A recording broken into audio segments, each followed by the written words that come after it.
Bangladesh constitution আপাতত নিষিদ্ধ হচ্ছে না হাসিনার আওয়ামী লীগ ট্রাইব্যুনাল সংশোধনী থেকে রেহাই রাজনৈতিক দলকে। ইউনূসের সভাপতিত্বে অন্তর্বর্তী সরকারের উপদেষ্টা পরিষদের বৈঠকে খসড়াটি অনুমোদিত হয়েছে। অন্তর্বর্তী সরকারের এই অবস্থান বদলের ফলে আওয়ামী লীগ জাতীয় সংসদের আগামী নির্বাচনে প্রতিদ্বন্দ্বিতার সুযোগ পেতে পারে বলে রাজনৈতিক পর্যবেক্ষকদের একাংশ মনে করছেন। আপাতত বাংলাদেশের প্রাক্তন প্রধানমন্ত্রী শেখ হাসিনার দল আওয়ামী লীগকে নিষিদ্ধ করছে না মোহাম্মদ ইউনূসের নেতৃত্বাধীন অন্তর্বর্তী সরকার। সে দেশের আন্তর্জাতিক অপরাধ ট্রাইব্যুনাল আইন সংশোধনের খসড়া প্রস্তাব থেকে রাজনৈতিক দলের বিরুদ্ধে পদক্ষেপ সংক্রান্ত বিষয়টি বাদ দেওয়া হয়েছে।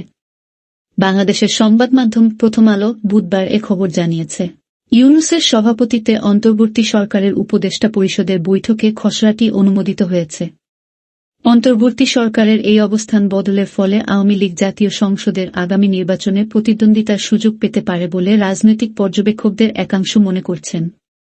প্রসঙ্গত, আন্তর্জাতিক অপরাধ ট্রাইব্যুনালে গত ১-৮ নভেম্বর সরকারের তরফে আইন সংশোধনের যে খসড়া জমা দেওয়া হয়েছিল তাতে বলা হয়েছিল, কোনো রাজনৈতিক দল বা সংগঠন খুন, গুম, নির্যাতনের মতো মানবতাবিরোধী অপরাধে দোষী সাব্যস্ত হলে তাদের স্বীকৃতি স্থগিত বা বাতিল করা যাবে। কিন্তু বুধবার অন্তর্বর্তী সরকারের আইন উপদেষ্টা আসিফ নজরুল উপদেষ্টা পরিষদের বৈঠক শেষে বলেন, আদালত যদি মনে করে, তাহলে মানবতা বিরোধী অপরাধের জন্য কোনো রাজনৈতিক দলের বিরুদ্ধে প্রয়োজনীয় শাস্তিমূলক ব্যবস্থা গ্রহণ করার জন্য সংশ্লিষ্ট কর্তৃপক্ষের কাছে সুপারিশ করতে পারবে, কিন্তু সরাসরি কোনো পদক্ষেপ করা যাবে না।